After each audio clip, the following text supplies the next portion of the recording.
Obviously এটা তাদের first class, ঠিক আছে? সো এক মিনিট। সো দেখ, আমাদের যেটা ফার্স্ট চ্যাপ্টার হচ্ছে সেটা হচ্ছে ইলেকট্রোস্ট্যাটিক্স। তো first of all what do you, মানে ইলেকট্রোস্ট্যাটিক্স মানে কি? তো দেখ, ইলেকট্রো আর স্ট্যাটিক। ইলেকট্রো মানে চার্জ পার্টিকেল, আর স্ট্যাটিক মানে হচ্ছে রেস্ট, তাই তো? তাহলে এই চ্যাপ্টারে আমরা যা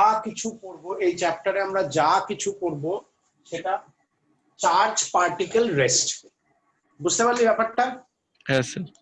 হ্যাঁ, চার্জের বাংলা তোরা ভালো জানবি, কি আধান না? হ্যাঁ স্যার। তো চার্জ পার্টিকেল এট রেস্ট। এবার দেখ, সবার ফার্স্টে আমি যদি বলি কোনো কিছু পজিটিভলি চার্জ, কোনো কিছু নেগেটিভলি চার্জ, আর কোনো কিছু নিউট্রাল।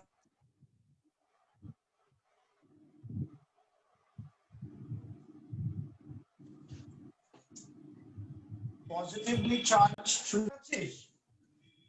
স্যার আটকে যাচ্ছে মাঝে মাঝে। এখন শুনতে পাচ্ছিস? আর নিউট্রাল। দেখ, পজিটিভ চার্জ মানে proton is greater than electron, negative charge মানে electron is greater than proton, neutral charge মানে প্রোটন আর ইলেকট্রন ইকুয়াল। শুনতে পাচ্ছিস তো? হ্যাঁ স্যার। হ্যাঁ স্যার।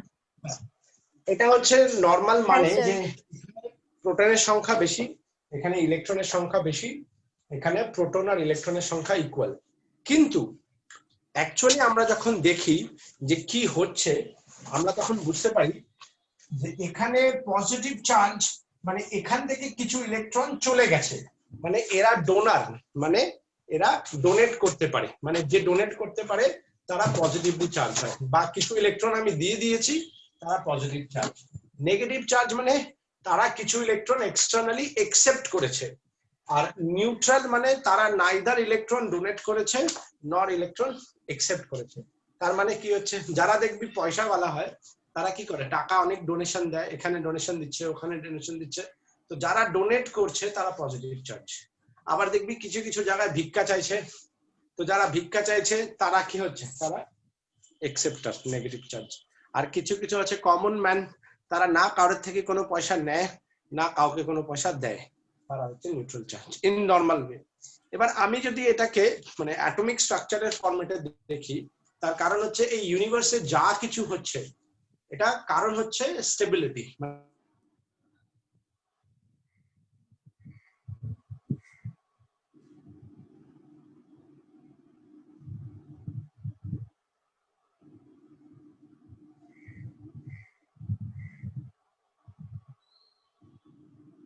মানে সবাই, হ্যালো হ্যালো স্যার, আটকে যাচ্ছে মাঝে মাঝে স্যার। আটকে গেছিল। হ্যাঁ sir. Hello hello hello sir. Hello, হ্যাঁ শুনতে পাচ্ছিস? হ্যাঁ স্যার, মাঝে একটু আটকে গিয়েছিল। হ্যাঁ হ্যাঁ হ্যাঁ। তো দেখ, এই ইউনিভার্সে যা কিছু হয় এটা বিকজ অফ স্টেবিলিটি।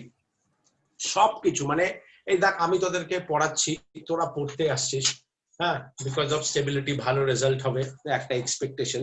আমি পড়াচ্ছি, একটা এক্সপেকটেশন যে পয়সার ইনকাম হবে। হ্যাঁ, এই অনলাইনের মধ্যে লাইট নেই, দেখ আমি ইনভার্টার দিয়ে মোবাইল চালিয়ে পড়াচ্ছি। কেন পড়াচ্ছি? যে অনলাইনে না পড়ালে অফলাইনে গিয়ে পড়াতে পারবো না, করোনা ছবল মারবে। সো দ্যাট ইজ অলসো কি হচ্ছে, স্টেবিলিটি। বাড়িতে থাকলে সেফ।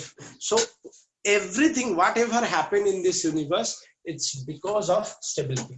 তাহলে এবার দেখ, আমি যদি মনে কর অ্যাটমিক স্ট্রাকচারে দেখি, তো হে লি না কে রব সে ফরিয়াদ। আমি যদি সোডিয়াম নিই, সোডিয়ামের অ্যাটমিক নাম্বার কত? 11। মাস নাম্বার কত? 23। আচ্ছা, আমি যদি নিউট্রাল গ্যাস দেখি, হ্যাঁ না अगर कर 0 रन, helium neon argon krypton xenon radon 2 10 18 36। এটা হচ্ছে আমার স্টেবল কনফিগারেশন। নোবেল গ্যাসকে মোস্ট স্টেবল বলা হয় কারণ তারা হচ্ছে ইনার্ট, মানে কারোর সঙ্গে রিঅ্যাকশন করে না, আর কারোর সঙ্গে যখনই রিঅ্যাকশন করবে না সে সবচেয়ে বেশি স্টেবল। তুই যখন একটা ভালো গভর্নমেন্ট চাকরি করবি বা ভালো কোথাও চাকরি করবি, অবভিয়াসলি তুই চাকরিটা ছাড়বি না। তো চাকরি ছাড়ছিস না মানে তুই সেখানে স্টেবল। আর কেউ দেখবি ফ্রিকোয়েন্টলি চাকরি ছাড়ছে, তার মানে কি সে আগে চাকরিটা স্টেবল না হচ্ছে, বেটার পেয়েছে, সেটার থেকে আরো বেটার পেয়েছে, তো অবভিয়াসলি কি করছে, চাকরি ছাড়ছে। তার মানে যে যখন স্টেবল হবে সে তখন সেখান থেকে সরবে না, আর যে যত বেশি কম স্টেবল হবে সে স্টেবল হওয়ার চেষ্টা করবে। তাহলে এটা হচ্ছে বেস্ট স্টেবিলিটি। তাহলে অ্যাটমিক স্ট্রাকচার অনুযায়ী যে কোনো এলিমেন্ট এই স্ট্রাকচারটাকে অ্যাচিভ করার চেষ্টা করবে। তো তাহলে দেখ আমি যে এখানে নিলাম সোডিয়াম, সোডিয়ামের সেন্টারে কটা নিউক্লিয়াস, নিউক্লিয়াসে কটা প্রোটন আছে, 11 প্রোটন আছে। ফার্স্ট অরবিটে দুটো, সেকেন্ড অরবিটে একটা, দুটো, তিনটে, চারটে, পাঁচটা, ছটা, সাতটা, আটটা, থার্ড অরবিটে একটা ইলেকট্রন আছে। এবার প্রবাবিলিটি কি হচ্ছে, আইদার ও একটা ইলেকট্রন ডোনেট করে দেবে, তাহলে ও 10টা হয়ে যাবে, বা ও 7খানা ইলেকট্রন অ্যাকসেপ্ট করবে। কারণ ও যদি 7টা ইলেকট্রন অ্যাকসেপ্ট করে তাহলে কি হয়ে যাবে, 18। তাহলে ওর কাছে ইজি কোনটা, আমাকে এটাও দেখতে হবে ইজি কোনটা। ইজি হচ্ছে একটা ইলেকট্রন ডোনেট করা। তাহলে সোডিয়াম কি করবে, সোডিয়াম একটা ইলেকট্রন ডোনেট করে ও সবচেয়ে স্টেবল, সবাই স্টেবিলিটি অ্যাচিভ করতে চায়। এবার যখন একটা ইলেকট্রন ডোনেট করে দিয়েছে, ওর কাছে কটা ইলেকট্রন আছে, 10টা। প্রোটন কটা আছে, 11টা। 11টা। প্রোটন প্রোটন নিউক্লিয়াসে আছে 11টা ফিক্স। তাহলে 11টা 10টা ইলেকট্রন 10টা প্রোটনকে ব্যালেন্স করছে, একটা প্রোটন এক্সট্রা, যেহেতু একটা প্রোটন এক্সট্রা তাহলে আমি প্লাস চার্জ। আর এই নিউক্লিয়াস যেটা আছে এটা ফিক্স হচ্ছে, নিউক্লিয়াসের কোনো দেখবি কেমিস্ট্রিতে যা কিছু হচ্ছে নিউক্লিয়াসের কোনো চেঞ্জ কিন্তু দেখবি না, যা কিছু হচ্ছে এই বাইরের ইলেকট্রনের চেঞ্জ, যেটাকে আমরা একটা কথা যদি বলি অক্সিডেশন এন্ড রিডাকশন, মানে ইলেকট্রনের ট্রান্সফার হচ্ছে। কিন্তু যদি প্রোটনের চেঞ্জ হয়, মানে নিউক্লিয়াসের চেঞ্জ হয়, তাহলে কিন্তু পুরো এলিমেন্টটাই চেঞ্জ হয়ে যাবে, যেটাকে আমরা পিরিয়ডিক টেবিলে ম্যান মেড এলিমেন্ট বলি। সেই জন্য ওটাকে নিউক্লিয়ার কেমিস্ট্রি বলে না, ওটাকে বলে নিউক্লিয়ার ফিজিক্স। মানে ওটা যেটা রিলেটেড টু ফিজিক্স, মানে ওখানে তার মানে কেমিস্ট্রি হচ্ছে যে অ্যাটমের একটা অরবিটালের ইলেকট্রনের শিফট, এটাই হচ্ছে কেমিস্ট্রি। এবার সেটা ডিফারেন্ট ফরম্যাটে ডিফারেন্ট নাম দিয়ে কোনো সায়েন্টিস্ট কোনো প্রপোজাল দিল, বললো এটা হয় বাল্কি এফেক্টের জন্য, এটা মেসোমেরিক এফেক্ট, এটা ইন্ডাকটিভ এফেক্ট, এটা রেজোনেন্স এফেক্ট, হ্যাঁ এটা আয়নিক এফেক্ট, এটা মনে করো ইলেকট্রোনেগেটিভ ইলেকট্রো পজিটিভ, সমস্ত কিছু করে। কিন্তু যাই হয় হওয়ার যে কারণ সেটা হচ্ছে তোর গিয়ে স্টেবিলিটি। আর কেমিস্ট্রিতে আর একটা জিনিস দেখবি, যখনই দুটো রিয়াকশন করছে এ বি, মনে কর এ আর বি রিয়াকশন করছে, করে যে প্রোডাক্ট হবে সেটা এ আর বি দিয়ে তৈরি হবে। তার মানে যখনই এ বি দিয়ে তৈরি হচ্ছে তার মানে ওখানে ইলেকট্রনের ট্রান্সফার হচ্ছে। কিন্তু আমি দেখলাম এ আর বি নিলাম আর প্রোডাক্টে গিয়ে আমার সি ডি, নতুন এলিমেন্ট তৈরি হচ্ছে, তখন এই ধরনের ইনভলভমেন্ট হচ্ছে, মানে এটা নিউক্লিয়াস ইনভলভ। তো নিউক্লিয়াস একমাত্র তোদের কেমিস্ট্রিতে আলাদা করে হয়তো নিউক্লিয়াস আছে, আর ফিজিক্সেও মানে রেডিও অ্যাক্টিভিটি যেখানে আছে সেটা হচ্ছে নিউক্লিয়ার ফিজিক্সের পার্ট। আর ফিজিক্সেও তোদের মডার্ন ফিজিক্সে গিয়ে নিউক্লিয়ার ফিজিক্স আছে। আদার দেন দ্যাট কোথাও তোর মানে প্রোটনের সংখ্যা চেঞ্জ হবে না, এক্সেপ্ট রেডিও অ্যাক্টিভিটি, মানে তোর যে অ্যাটম এন্ড নিউক্লিয়ার চ্যাপ্টারে গিয়ে চেঞ্জ হবে, আদারওয়াইজ কোথাও তুই দেখবি না চেঞ্জ হচ্ছে। তাহলে এবার দেখ এখানে এই যে সোডিয়াম প্লাস হয়ে গেল, তার মানে বেসিক্যালি এখানে কি হলো, একটা ইলেকট্রন কম আছে, মানে ইলেকট্রন এখানকার চলে গেছে। যেই ইলেকট্রনটা চলে গেল সেই ইলেকট্রনটা কিন্তু এখন আর কোনো বাউন্ড নেই, এটা একদম ফ্রি, মানে এটা রিলিজ করার পরে এ একদম স্টেবল। তো আমি আমার একটা যে কিছু রিলিজ করে দিলাম, মনে কর আমার একটা ফোড়া হয়েছে বা টিউমার হয়েছে, আমি কেটে দিয়ে বাদ দিয়ে দিলাম, এইবার আমি ভালো আছি, দারুণ আছে। তাহলে ওই টিউমারটা যেটা সেটা আমার সঙ্গে আর কোনো রিলেশন থাকলো না। এবার টিউমারটাকে আমি বায়োপসি করতে পাঠাতে পারি।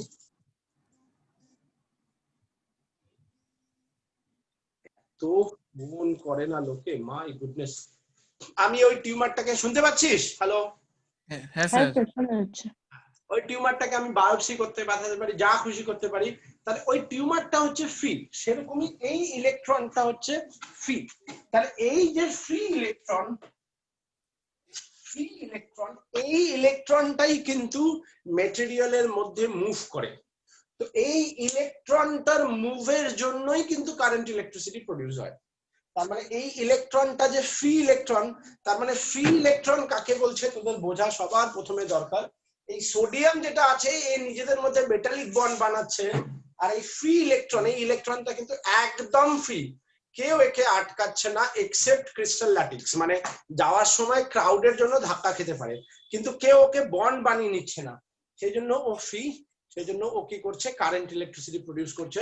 এই জন্য যত মেটাল আছে সব মেটালস আর গুড কন্ডাক্ট। আরে তোমরা ঝাড়ু দিয়ে চলে গেলে ফ্যানটা তো চালাও, তারপরে অফ করে দিয়ে চলে গেলে অন করার আর কারোর ইচ্ছে মনে হয় না, মানে মাসির একদম বুদ্ধি নেই। এই ইলেকট্রনটাকে আমি বলছি ফ্রি ইলেকট্রন, যেটা ইজিলি মুভ করতে পারছে, যেটা ইজিলি মুভ করতে পারছে। আমার কথা শুনতে পাচ্ছিস? হ্যাঁ স্যার। স্যার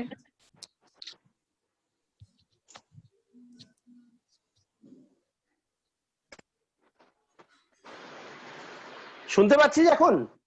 হ্যাঁ স্যার। আচ্ছা সো এই ইলেকট্রনটা, হ্যাঁ এই ইলেকট্রনটা হচ্ছে ফ্রি ইলেকট্রন, এই ফ্রি ইলেকট্রনটার জন্যই কিন্তু কারেন্ট প্রডিউস হয়। তাহলে দেখ আমাদের ফার্স্ট চ্যাপ্টার যেটা, সেখানে হচ্ছে স্ট্যাটিক ইলেকট্রিসিটি মানে চার্জ পার্টিকেল রেস্ট। পরের চ্যাপ্টারটা হচ্ছে চার্জ পার্টিকেলটাকে আমি মুভ করাতে পারছি। যখন আমি চার্জ পার্টিকেলটাকে মুভ করাতে পারছি তখন হচ্ছে কারেন্ট ইলেকট্রিসিটি। এবার যখন একটা কন্ডাক্টরের মধ্যে যে কারেন্ট প্রডিউস হয় এবং তার কাছে আমি যদি একটা ম্যাগনেটিক নিডল রাখি, আমি দেখবো নিডলটা ডিফ্লেক্ট করছে। তো ডিফ্লেক্ট করছে তার মানে কি, আমরা জানি ম্যাগনেটের প্রপার্টি সিমিলার পোল রিপেল করে, অপোজিট পোল অ্যাট্রাক্ট করে। তার মানে যখন দুটো পোলের মাঝখানে অ্যাট্রাকশন বা রিপালশন হবে, আকর্ষণ বা বিকর্ষণ, অ্যাট্রাকশন বা রিপালশন যখন হবে, তার মানে কি ও একটা ম্যাগনেটিক ফিল্ড জেনারেট করছে। সেই জন্য পরের চ্যাপ্টারের নাম হচ্ছে magnetic field due to current. এবার magnetic field due to current যখন জেনারেট করছে, তার মানে ম্যাগনেট কি এই ব্যাপারটাও তোকে জানতে হবে। Next chapter magnetism. এবার এই যে আমি কারেন্ট প্রডিউস করে ম্যাগনেটিক ফিল্ড জেনারেট করছি, তার মানে আমি কি ম্যাগনেটিক ফিল্ড থেকে কারেন্ট জেনারেট করতে পারি? অ্যান্সার ইজ ইয়েস, করতে পারি। তাহলে নেক্সট চ্যাপ্টার হচ্ছে ম্যাগনেটিক ইলেকট্রোম্যাগনেটিক ইন্ডাকশন, মানে ইলেকট্রোম্যাগনেট দিয়ে আমি কারেন্ট জেনারেট করছি, ইএমএফ ইনডিউস করছি, সেই জন্য নেক্সট চ্যাপ্টারটা হচ্ছে ইলেকট্রোম্যাগনেটিক ইন্ডাকশন। এবার কারেন্ট হচ্ছে দু রকমের, একটা কারেন্ট এর পরে ফার্স্ট দুটো চ্যাপ্টারের পর থার্ড চ্যাপ্টারে যখন তোরা যাবি কারেন্ট ইলেকট্রিসিটি পড়বি, সেই কারেন্টটা হচ্ছে ডিসি কারেন্ট। আর একটা কারেন্ট আছে এই যে ইলেকট্রোম্যাগনেটিক ইন্ডাকশন, এখান দিয়ে আমরা আর এক রকমের কারেন্ট তৈরি করতে পারি, সেটাকে আমরা বলি অল্টারনেটিং কারেন্ট, তাহলে এসি কারেন্ট। তাহলে কারেন্ট দু রকম হলো। এবার এই যে এসি কারেন্টটা, এই যে এসি কারেন্টটা, এই এসি কারেন্টটা কি, এটা একটা ওয়েভ, সেই জন্য এর পরের চ্যাপ্টারটা হচ্ছে ইলেকট্রোম্যাগনেটিক ওয়েভ। তাহলে বুঝতে পারছিস ইলেকট্রোস্ট্যাটিক্স থেকে ইলেকট্রোম্যাগনেটিক ওয়েভ এই পুরোটা কিন্তু একে একে একে একে একে একের সঙ্গে কানেক্টেড, ফার্স্টের সঙ্গে লাস্টের পুরো কানেকশন আছে, এবং এই পুরোটাই কিন্তু চার্জ পার্টিকেলের মুভমেন্ট, চার্জ পার্টিকেলের মোশন, চার্জ পার্টিকেল দিয়ে ওয়েভ জেনারেট করা, এই সমস্ত কিছু দিয়ে। বুঝতে পারলি এতখানি? হ্যাঁ স্যার। এরপরে তোদের শুরু হচ্ছে বুক 2।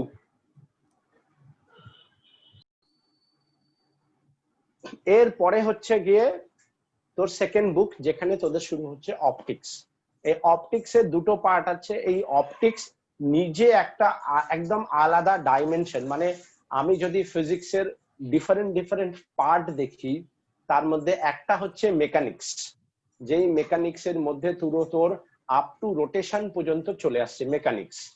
সেকেন্ড যে পার্টটা আছে সেটাকে আমরা বলি ফ্লুইড মেকানিক্স ইয়া হাইড্রোস্ট্যাটিক্স মেকানিক্স। তার সঙ্গে আমরা মেটেরিয়াল মানে এলিমেন্টের মেটেরিয়াল নিয়েও ডিসকাস করি।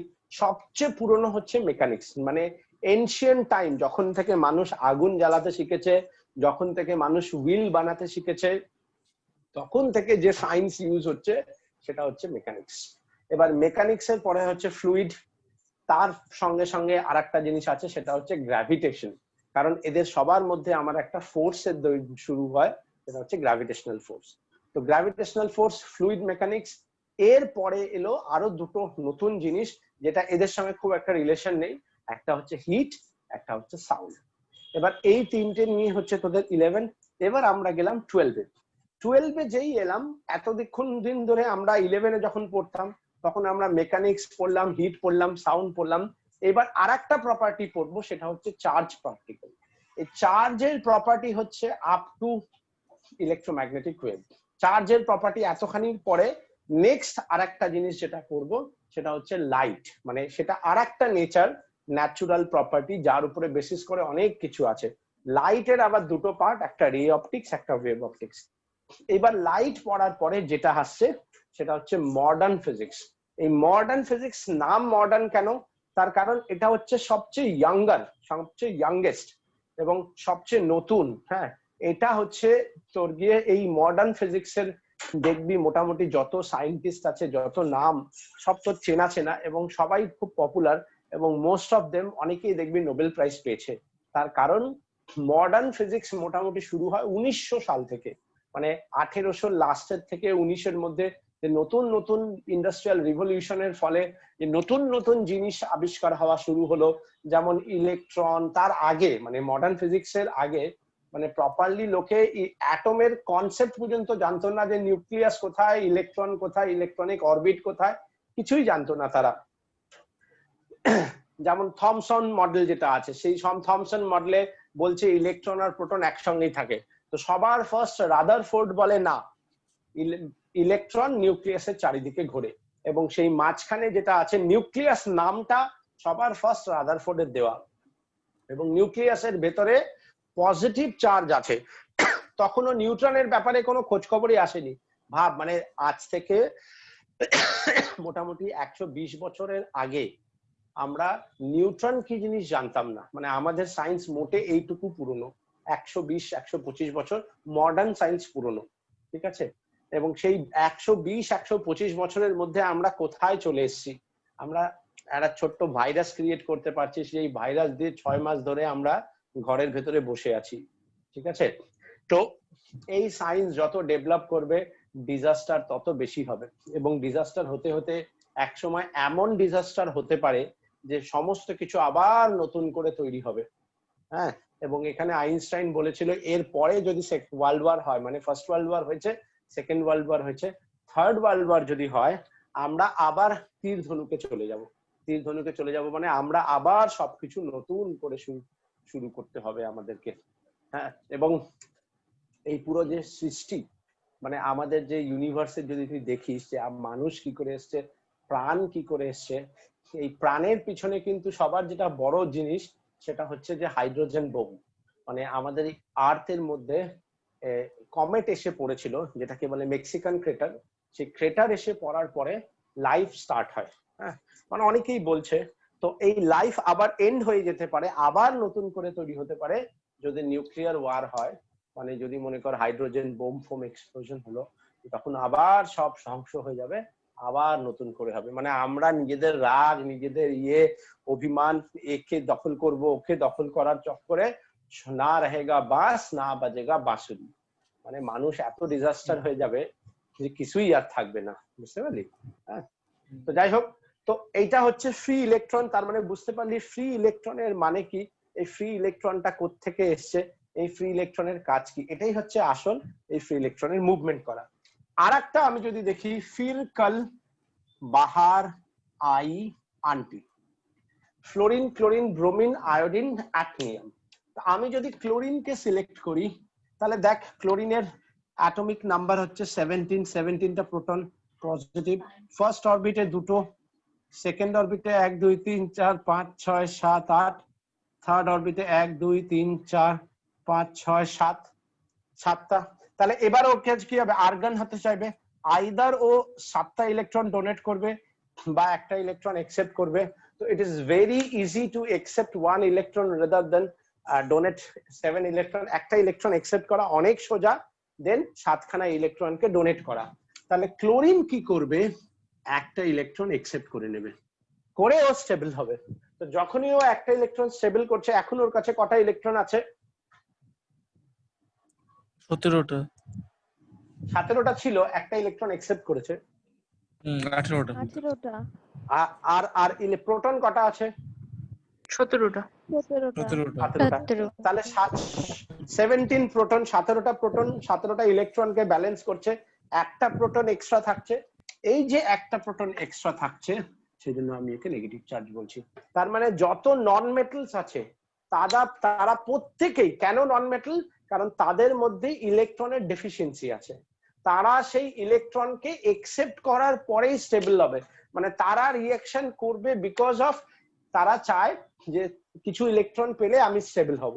আর যারা এরা আছে, যারা মেটাল আছে, তারা চায় যে আমরা কিছু ইলেকট্রন দিয়ে দিলে স্টেবল হয়ে যাবে। এই যে দেওয়া আর নেওয়া, এই কারণে এদের মধ্যে কি হয়, বন্ড ফর্মেশন হয়, হয়ে এরা কাছাকাছি আসে এবং বন্ড ফর্ম হয়। যেমন NaCl, sodium chloride bond form হয়।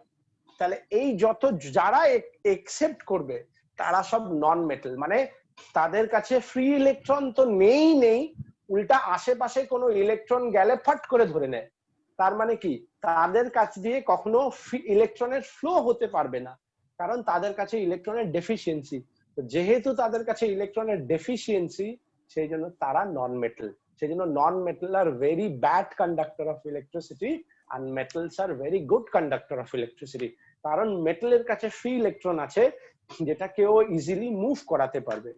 তো বেসিক আইডিয়াটা পেলি যে কেন কারা পজিটিভ চার্জ, কারা নেগেটিভ চার্জ, কারা ইয়ে হয়। এবার এই যে এক্সচেঞ্জ অফ ইলেকট্রন, এটা এতটাই সোজা, মানে এতটাই ইজি,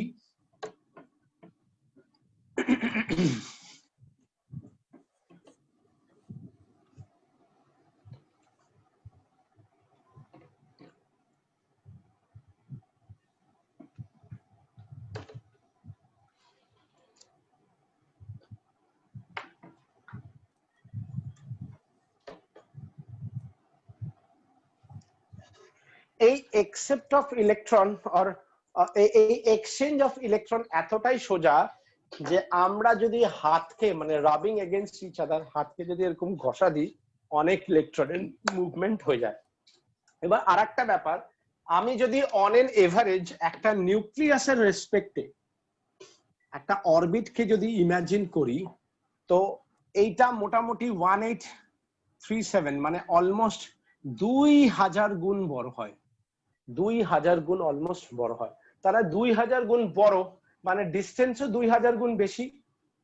তো যখনই 2000 গুণ বড়, তার মানে কি ডিস্টেন্স যত বাড়বে, ফোর্স অফ অ্যাট্রাকশন বা রিপালশন ততই কমে যাবে। তোর বন্ধু, তোর বেস্ট ফ্রেন্ড, হয় তোর স্কুলে ছোটবেলার থেকে পড়ছে, নয় তোর পাড়ার বন্ধু, স্কুলের বন্ধু, টিউশনের বন্ধুই তোর বেস্ট ফ্রেন্ড হবে। আমেরিকায়, হ্যাঁ, ওবামার ছেলে তোর বেস্ট ফ্রেন্ড হতে পারে না যাকে তুই চিনিসই না, তাই না? যাকে তুই চিনিসই না, যার কোনোদিন মুখই দেখিস নাই, সে তোর বেস্ট ফ্রেন্ডও হতে পারে না। তুই তাকে বলতে পারিস না তাকে দেখলে আমি মুখ ভাঙিয়ে দেবো। তো মুখ তারই ভাঙতে পারবি যাকে তুই সবসময় দেখিস, যাকে দেখলেই তোর ইরিটেশন হয়। মানে force of attraction as well as repulsion তখনই হবে যখন ডিস্টেন্স ইজ ভেরি লেস, মানে কাছাকাছি। আর ফোর্স অফ অ্যাট্রাকশন আর রিপালশন অতটাই উইক হবে যখন ডিস্টেন্স কি হবে, বেশি হবে। আর এতটাই যে এটা ইনভার্সলি প্রপোর্শনাল টু স্কোয়ার, ঠিক আছে? তো তাহলে দেখ, এখানে ডিস্টেন্স, ইলেকট্রনের অরবিটাল ডিস্টেন্স এতটাই বড় যে এখান থেকে আমি ইজিলি একটা ইলেকট্রনকে বার করে নিতে পারবো।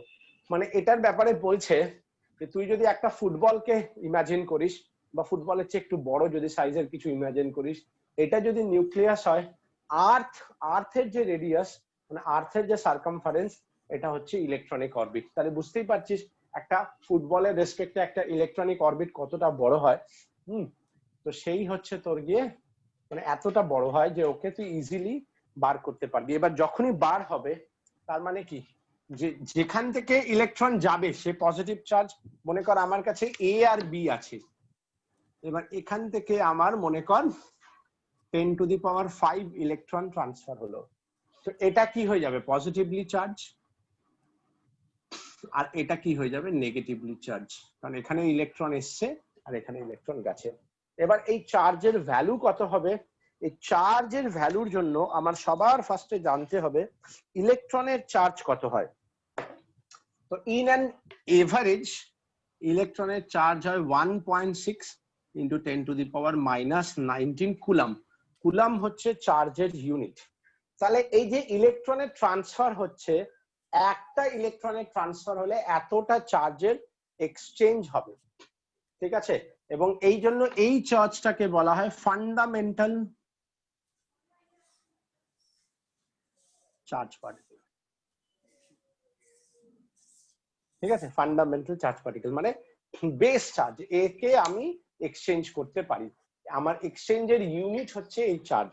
তাহলে এটা হচ্ছে চার্জের ইউনিট, যাকে আমি মনে করো আমার কাছে 1 টাকা হচ্ছে ইউনিট, তাহলে আমি 1 টাকা কাউকে দিতে পারবো, কারোর থেকে 1 টাকা নিতে পারবো, আমি 500 টাকা দিতে পারবো, 500 টাকা নিতে পারবো, কিন্তু মনে কর 4 আনা 8 আনা কিছুই নেই, তাহলে আমি কাউকে 1.5 টাকা দিতে পারবো না, একটা টাকাকে ছিঁড়ে আমি তাকে দেবো না যে তুই হাফ টাকা রাখ, আমি হাফ টাকা রাখবো। তার মানে কি, যখন আমার কাছে 4 আনা 8 আনা 75 পয়সা 10 পয়সা 5 পয়সা নেই, মার্কেটে নেই, মানে নেই, ওই আমার দিদার কাছে আছে ফাঁচে না, কারোর কাছেই নেই, তাহলে তোর কাছে যদি 1 টাকা হয় তো তুই কাউকে কত টাকাই দে, তোকে অ্যামাউন্টটা টাকাতেই হতে হবে, পয়সা বলে কিছু নেই। তো তাহলে তুই বলতে পারবি না আমি কাউকে 5000 টাকা 75 পয়সা দিয়েছি, 75 পয়সা তো নেই, তো তার মানে তুই 5000 1 টাকা 5000 2 টাকা দিতে পারবি, কিন্তু 75 পয়সা দিতে পারবি না। তো এইটাকে বলা হয় যে, এগুলোকে বলা হয় চার্জের প্রপার্টি। তাহলে এই যে চার্জের প্রপার্টি শুরু হবে, যেমন মাসের প্রপার্টি আছে, চার্জের প্রপার্টি আছে। প্রপার্টিটা কি? প্রপার্টি হচ্ছে ওর ইনার নেচার, যেটাকে বলে ইনট্রানজিক নেচার, হ্যাঁ, যে ওর ভেতরের একটা জিনিস, যেমন মাস ওর একটা ভেতরের একটা জিনিস, সেরকমই চার্জ ওর একটা ভেতরের জিনিস। যে এই চার্জের হলো প্রপার্টিজ গুলো হলো, সবার প্রথম হলো, যেহেতু আমি এটার ব্যাপারে পরে আসছি, ফার্স্ট হচ্ছে যে চার্জকে আমি অ্যাড করতে পারি, সাবট্রাক্ট করতে পারি, সেজন্য বলে charges are additive in nature. মানে আমার কাছে একটা সিস্টেমের মধ্যে যত চার্জ হোক, আমি সব চার্জগুলোকে অ্যাড করে দিতে পারবো। তার মানে আমার কাছে মনে কর 2 মাইক্রোকুলাম, আমার কাছে মনে কর -4 মাইক্রোকুলাম, আমার কাছে মনে কর 6 মাইক্রোকুলাম, আমার কাছে মনে কর -5 মাইক্রোকুলাম, আমার কাছে মনে কর 10 মাইক্রোকুলাম চার্জ আছে। এবার আমি পুরো চার্জটাকে অ্যাড করতে চাই,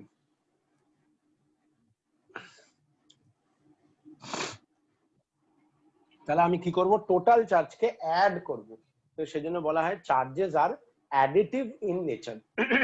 তাহলে আমি কি করব? সিম্পলি আমি 2 মাইক্রোকুলাম -4 মাইক্রোকুলাম 6 মাইক্রোকুলাম -5 মাইক্রোকুলাম প্লাস 10 মাইক্রোকুলাম, কত হচ্ছে বল? 5 আর 6 4 9, তাহলে 10 আর 6 16 17 18, 18 থেকে 9 গেল, তাহলে 9 মাইক্রোকুলাম। তাহলে দেখ আমি সিম্পলি কিন্তু অ্যাকচুয়ালি করলাম কিন্তু অ্যাডিশন, এখানে কিছু মাইনাস চার্জ আছে, তো নেচারটা মাইনাসের জন্য ওভারঅল থেকে ওটা সাবট্রাক্ট হলো, কিন্তু আমি তো অ্যাডই করলাম না। হ্যাঁ স্যার। তো এই জন্য এটাকে বলা হয় অ্যাডিটিভ নেচার, মানে চার্জ যেটা হয় তারা অ্যাডিটিভ ইন নেচার হয়। এটা হচ্ছে ফার্স্ট প্রপার্টি। সেকেন্ড প্রপার্টি যেটা হলো, সেটা হচ্ছে charges are conserve in nature. Conserve মানে কি? যে একটা সিস্টেমের মধ্যে টোটাল চার্জ আগেও যা ছিল পরেও তাই থাকবে, ঠিক আছে? এটাকে আমি বলি কনজার্ভ ইন নেচার, মানে কনজারভেশন অফ চার্জ। আমি ওকে একটা ফর্ম থেকে আরেকটা ফর্মে নিয়ে যেতে পারবো, কিন্তু টোটাল চার্জের ভ্যালু সেম থাকবে। এক্সাম্পল আমি যদি দিই, মনে কর H2 প্লাস O2, আমার হচ্ছে 2H2O, তাহলে আমি এখানে দুটো করে দিলাম, তাহলে দেখ আমার ইকুয়েশন ব্যালেন্স হয়ে গেল। আমি যদি লেফট হ্যান্ড সাইডে যাই, তাহলে আমার 2 × 2E প্লাস 2 × 8E, তাহলে কত হয়ে গেল? 20E। আমি যদি রাইট হ্যান্ড সাইডে দেখি 2 × 2 প্লাস 8E, তাহলে হয়ে গেল 20E। তাহলে দেখ left hand side equals to right hand side, তাহলে আমার এটা ইকুয়ালাইজ হয়ে গেল। এবার এটাকে আমি যদি নিউক্লিয়ার ফিজিক্সের ফরম্যাটে বলি, মানে এটা তো আমি ইলেকট্রনিক কনফিগারেশনস দিয়ে বললাম, আমি যদি ইনার ইয়ে দিয়ে বলি, মনে কর আমার কাছে একটা নিউক্লিয়াস আছে, যদিও এটা অতটা বুঝবি না এখন, এটা হচ্ছে একটা নিউক্লিয়াস। এবার এর মধ্যে আমি একটা গামা পার্টিকেলকে বম্বার্ড করলাম। গামা পার্টিকেল বিশেষত্ব হচ্ছে গামা পার্টিকেলে কোনো চার্জ নেই, কোনো মাস নেই, তাহলে নো চার্জ, তাহলে ইনিশিয়াল চার্জ 0। যখন এই গামা পার্টিকেলটাকে একটা হেভি নিউক্লিয়াসের মধ্যে বম্বার্ড করাই, আমরা দেখি দুটো নতুন পার্টিকেলের ফর্ম হয়, একটাকে বলি বিটা, একটাকে বলি বিটা প্লাস।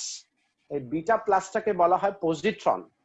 একটা বিটা পার্টিকেল জেনারেট করলো, একটা বিটা প্লাস জেনারেট করলো, এই বিটাটাকে বলা হয় ইলেকট্রন আর বিটা প্লাসটাকে বলা হয় পজিট্রন। এবার দেখ এই দুটোকে আমি যদি অ্যাড করি রাইট হ্যান্ড সাইডে, তাহলে দেখ জিরো, তাহলে দেখ আগেও জিরো ছিল পরেও জিরো, তো চার্জ কনজার্ভ হলো, কিন্তু আমার চার্জের কি হলো যে একটা ফর্ম থেকে আর একটা ফর্মে গেল। আগে কোনো চার্জ ছিল না, এখন কিন্তু চার্জ জেনারেট হলো, কিন্তু নেট চার্জ জিরো হয়ে গেল। তাহলে এই জন্য এটাকে আমরা বলি কনজারভেশন অফ চার্জ। কিন্তু আমি এখানে চার্জকে এক ফর্ম থেকে আর এক ফর্মে জেনারেট মানে ক্রিয়েট করতে পারি, কিন্তু নেট চার্জের ভ্যালু আমার সেম থাকবে। We can transfer from one form to another form. বুঝতে পারলি আশা করি? হ্যাঁ স্যার। হ্যাঁ স্যার। হ্যাঁ, এবার যেটা থার্ড প্রপার্টি হচ্ছে,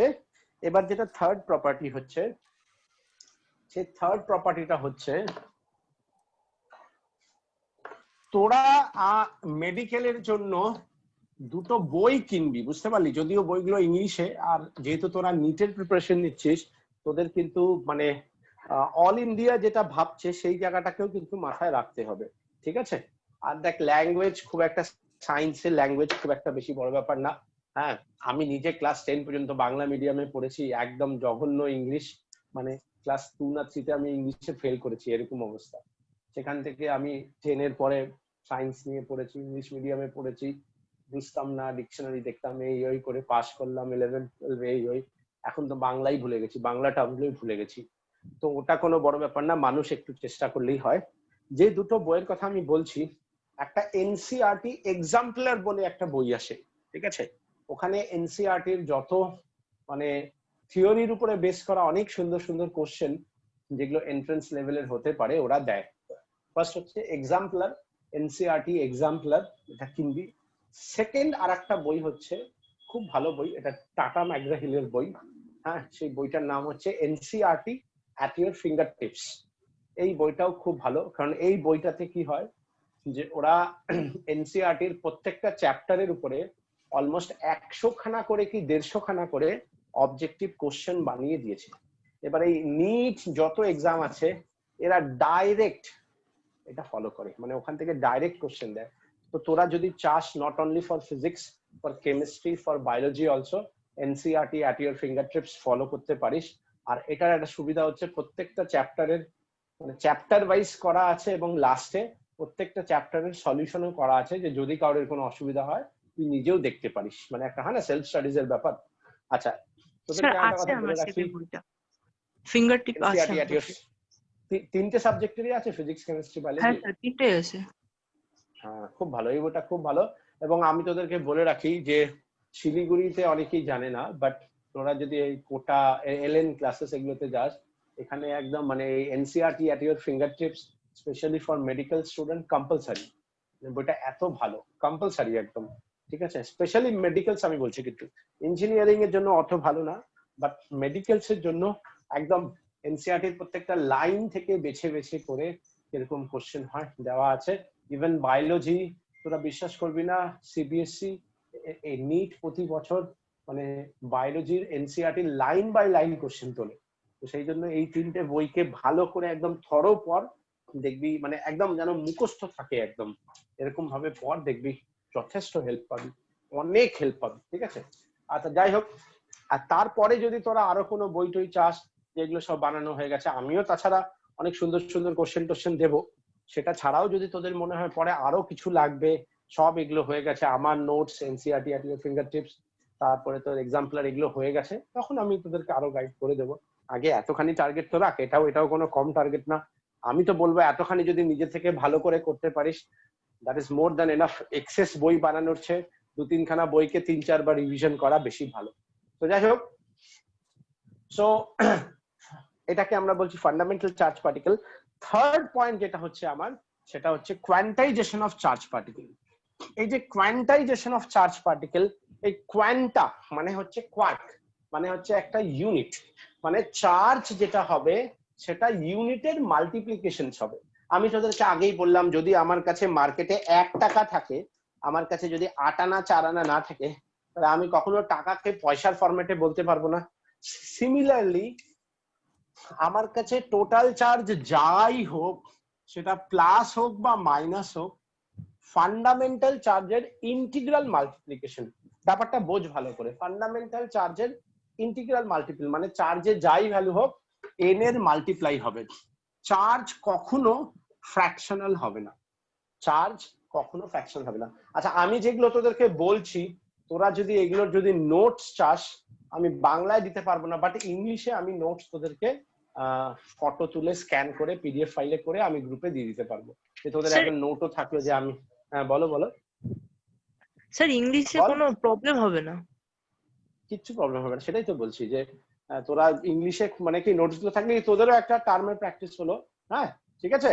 আর আমি বলবো একটু একটু ইংলিশ পড়, কারণ দেখ আমার কাছে আগেও বয়েজ স্কুলের প্রচুর স্টুডেন্ট পড়তো, হ্যাঁ গার্লস এর কম পড়তো, বাট বয়েজ এর মোটামুটি প্রতি বছর কিছু স্টুডেন্ট থাকে এবং যথেষ্ট ভালো রেজাল্ট করে, এবং বেশ কিছু তো তোর গিয়ে ডক্টর ও ইঞ্জিনিয়ার আছে, ওই ডক্টর বিবি সরকারের ছেলে তমাল, তনয়, হ্যাঁ এরা সব আমার কাছেই পড়তো। তারপরে অরূপ, এদের 2-3 বছর আগে। তো ওরাও তো বেঙ্গল বাংলাতেই পরীক্ষা দিত, ইংলিশ মিডিয়ামে পুরোই পড়তো, কোনোই অসুবিধা হতো না। তো আশা করি তোদেরও কোনো অসুবিধা হবে না। আমি তাহলে তোদেরকে ইংলিশ ভার্সনে নোটগুলো দিয়ে দেবো, তোরা আলাদা করে কপি করে রাখিস, মানে আমি এক্স্যাক্টলি যা কিছু বলছি তুই ইনফরমেশন গুলো ওখানে পেয়ে যাবি, ঠিক আছে? আচ্ছা ঠিক স্যার। আছে স্যার। হ্যাঁ হ্যাঁ হ্যাঁ, তারপরে কোনো অসুবিধা হলে আমাকে বলিস না, আমি আছি তো আবার। সো এটা হচ্ছে integral multiple of fundamental charge particle. Charge কখনো ফ্র্যাকশনাল হবে না, এটা হচ্ছে এটার বেসিক মানে। ফ্র্যাকশন মানে বুঝতেই পারছিস 2.34 হতে পারে না, 2354 যা কিছু হতে পারে। এবার দেখ এইসবের উপরে খুব ছোট ছোট কোশ্চেন্স থাকে, খুব ছোট ছোট কোশ্চেন্স। যেমন মনে কর বললো যে charge is equals to 2.4 into 10⁻⁻19 coulomb, আর কিউ হলো 2.4 into 10⁻⁻18 coulomb. Possible or not, justify your answer, মানে সম্ভব কিনা জাস্টিফাই করো, ট্রাই কর।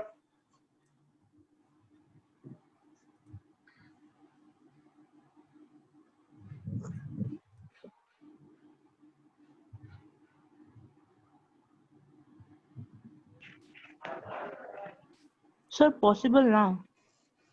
প্রথমটা পসিবল না, সেকেন্ডেরটা? স্যার সেকেন্ডটা পসিবল না, প্রথমেরটা পসিবল। স্যার দুটোই তো পসিবল হচ্ছে না।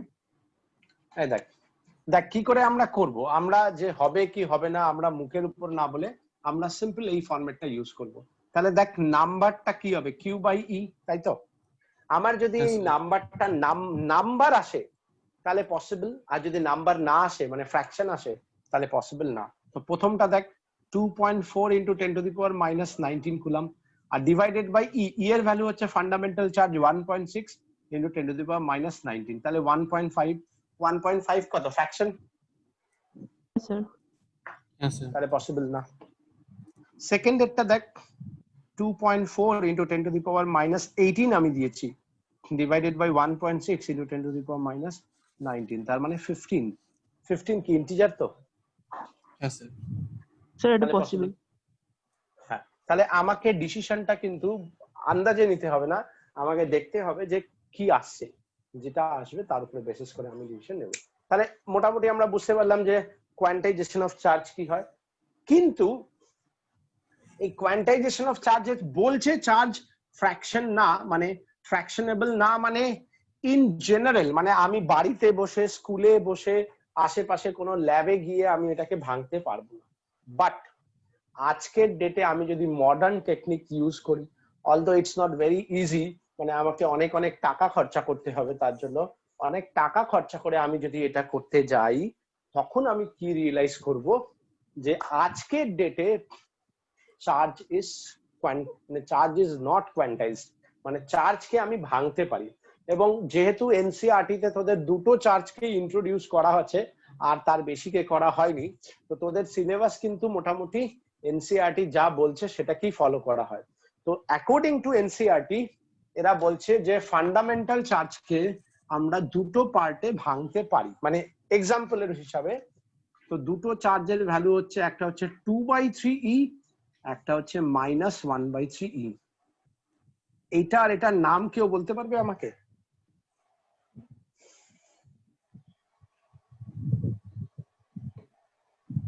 এটাকে বলে আপ কোয়ার্ক আর এটাকে বলে ডাউন কোয়ার্ক। ঠিক আছে, তো এটাকে বলে আপ কোয়ার্ক, এটাকে বলে ডাউন কোয়ার্ক। বুঝতে পারলি? ক্লিয়ার হলো? Yes, sir.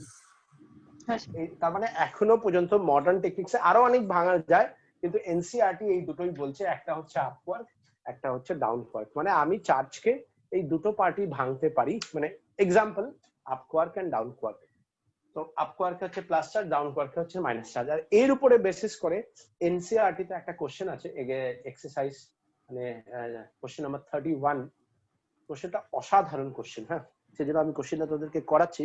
আর যেহেতু কোশ্চেনটা খুব অসাধারণ এবং কোশ্চেনটা খুব ইজিলি তোর যে চারখানা অপশন করা যায়, মানে তোরা কোশ্চেনটা প্রথমে তো পড়ে বুঝতেই পারবি না যে করতে কি বলেছে, অথচ যারা একটু জানে এই ব্যাপারগুলো, সিবিএসসির এই পার্ট গুলো, তারা কিন্তু ধাক্সে মেরে চলে আসবে। সেজন্য ব্যাপারটা বোঝ। কি বলছে যে একটা প্রোটনকে তিনটে চার্জ পার্টিকেলে ভাঙা হলো, ঠিক আছে, মানে একটা প্রোটনকে আমি তিনটে পার্টে ভাঙলাম, কটা আপ কোয়ার্ক কটা ডাউন কোয়ার্ক বলো। কোশ্চেনটা বুঝতে পারলি? Yes, sir. একটা প্রোটনকে তিনটে পার্টিকেলে ভাঙা হলো, কয়টা আপ কোয়ার্ক আছে কয়টা ডাউন কোয়ার্ক আছে বলো। আর অপশন দেওয়া দেখ খুব সোজা, অপশনস দেওয়া হচ্ছে দুটো আপ কোয়ার্ক একটা ডাউন কোয়ার্ক, অপশন বি একটা ডাউন কোয়ার্ক দুটো আপ কোয়ার্ক, একটা আপ তোর গিয়ে মনে কর তিনটে বলেছে তো, এক এক, আচ্ছা এই দুটোই তো অপশন আসছে না, আর কিছু আসবে, তিনটে জিরো জিরো তিনটে, চারটা অপশন হয়ে গেল। তো চারটা অপশন ক্রিয়েট করা একটা খুব বড় কঠিন কাজ না, ঠিক আছে। একটা প্রোটনকে আমি ভাঙলাম, কয়টা আপ কোয়ার্ক হবে কয়টা ডাউন কোয়ার্ক হবে বলো। প্রথমটা মনে করো আপ কোয়ার্ক, এটা মনে করো ডাউন কোয়ার্ক, কটা হবে বলো।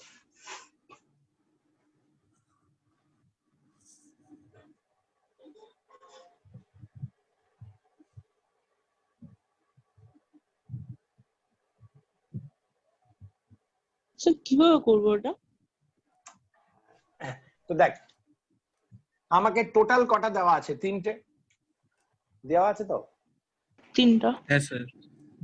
তিনটে পার্টিকেলে ভাঙবে, কটা আপ কোয়ার্ক বলেছে কটা ডাউন কোয়ার্ক বলেছে আমি জানি না, একটা প্রোটনকে ভাঙতে হবে, তাহলে আমি জানি প্রোটনের চার্জ কত হয়, প্লাসি।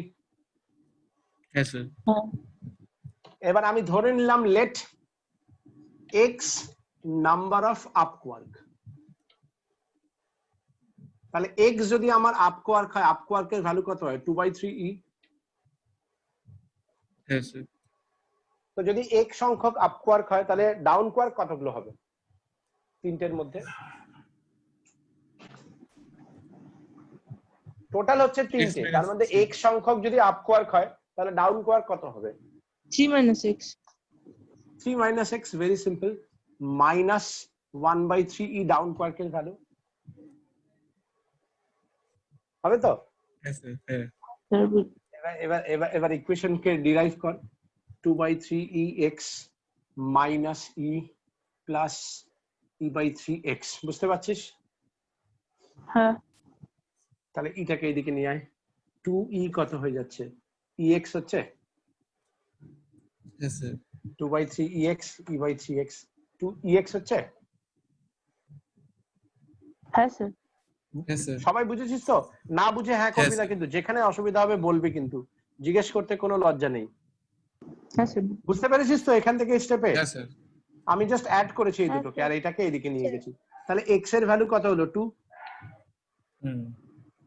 Yes, তাহলে sir. আপ কোয়ার্ক কটা হলো, আপ কোয়ার্ক কটা হলো, দুটো। দুটো। ডাউন কোয়ার্ক কটা হবে, তাহলে একটা।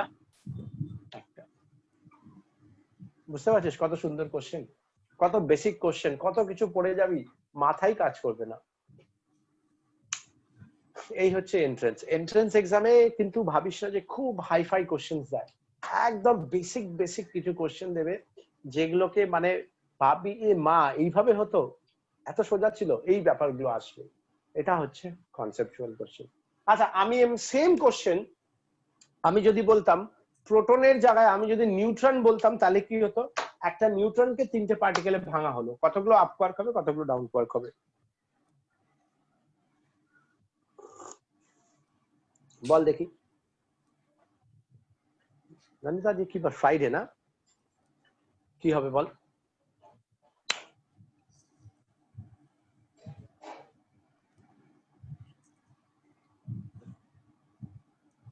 সকালে লাইট গেছে এখনো আসেনি জাস্ট ইমাজিন করো তোমার কথা কি ভাববো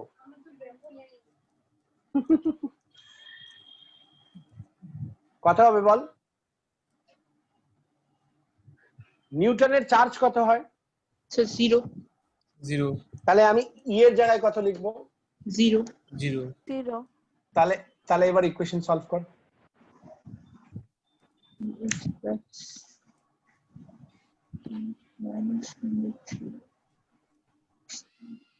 এক্স কত আসছে দেখ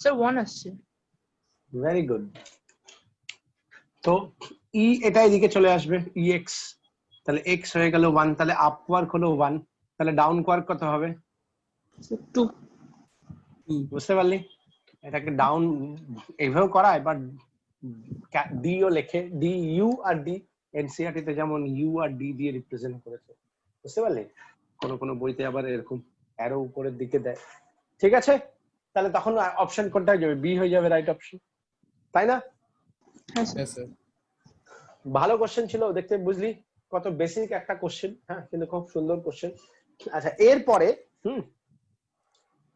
যেটা নেক্সট পার্ট হচ্ছে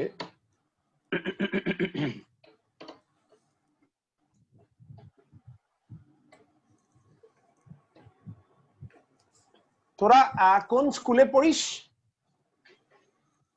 স্যার স্যার, আমি বলতে- বয়েজ স্কুলে স্যার আমি বর্ধা আচ্ছা, বাকিরা তোরা দুজন বর্ধা Girls. কাণ্ডের আমার কাছে একটা ছেলে পড়ে মনে হয় সংগ্রামকে তোরা কেউ চিনিস সংগ্রাম অধিকারী কি স্যার লম্বা চওড়া দাড়িওয়ালা ছেলে না না লম্বা করে না, একদম বাচ্চা করে ছোট করে খুব শান্ত ছেলেটা চিনি। খুব ভালো ছেলেটা আচ্ছা হ্যাঁ তোরা দুজন কোথায় পড়িস কি নাম অনুষ্কা আর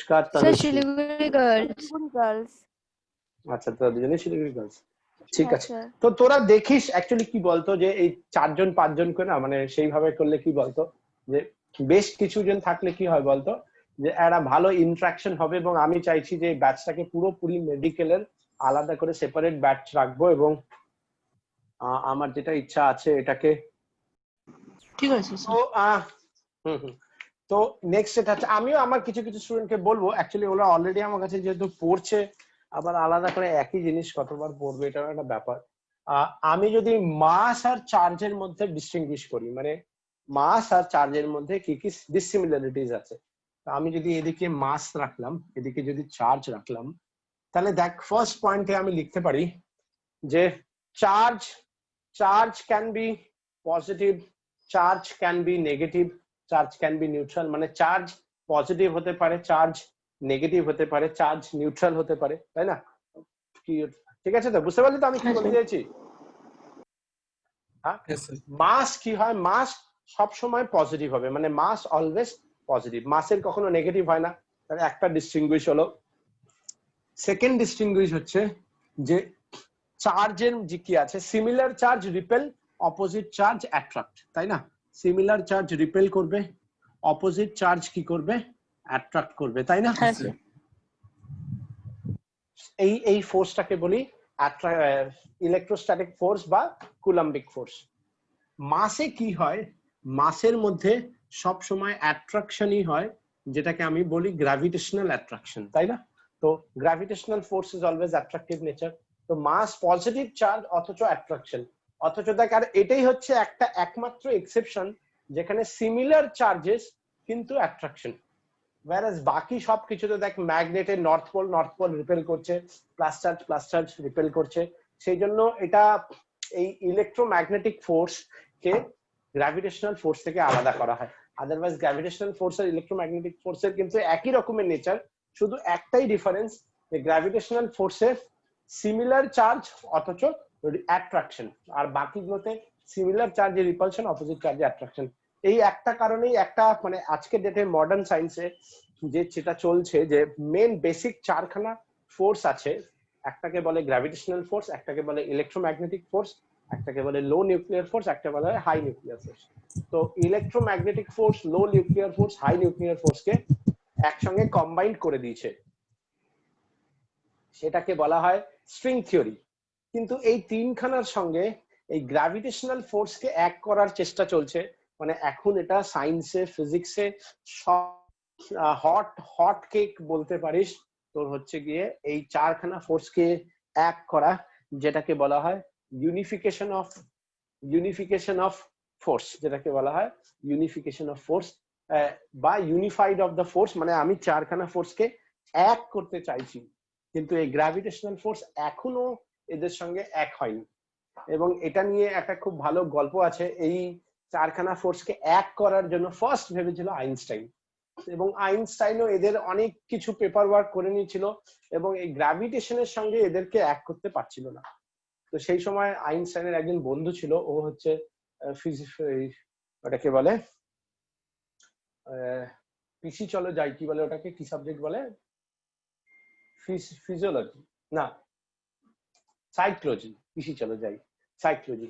তো ওইখানকার ওই সময় যে সাইকোলজি যে মানে খুব বড় প্রফেসর ছিল, ও তখন আইনস্টাইনকে বলেছিল, আইনস্টাইন প্লিজ স্টপ হিয়ার। তার কারণ হচ্ছে যেখান থেকে where the physics and metaphysics start, ঠিক আছে।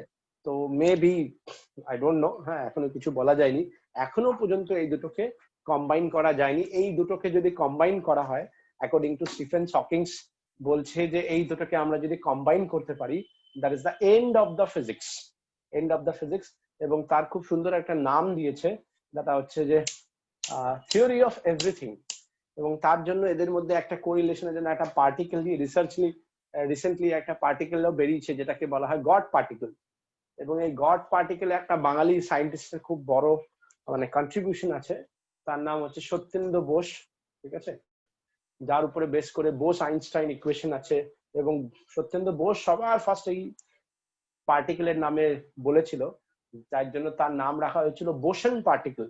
মানে চিন্তা করা যায় না যে পৃথিবীর বুকে মানে ওয়ার্ল্ড, আমরা আব্দুল কালামকে নিয়ে নাচানাচি করি, আব্দুল কালাম কি সবকিছু, আব্দুল সায়েন্টিস্ট মানে আব্দুল কালাম, হ্যাঁ, কিন্তু আমাদের ইন্ডিয়াতে সত্যেন বোস, জগদীশ চন্দ্র বোস, হ্যাঁ, তারপরে এদের যা কন্ট্রিবিউশন আছে অ্যাজ এ সায়েন্স, মানে আব্দুল কালাম কিচ্ছু নেই, মানে পয়েন্টও কন্ট্রিবিউশন নেই।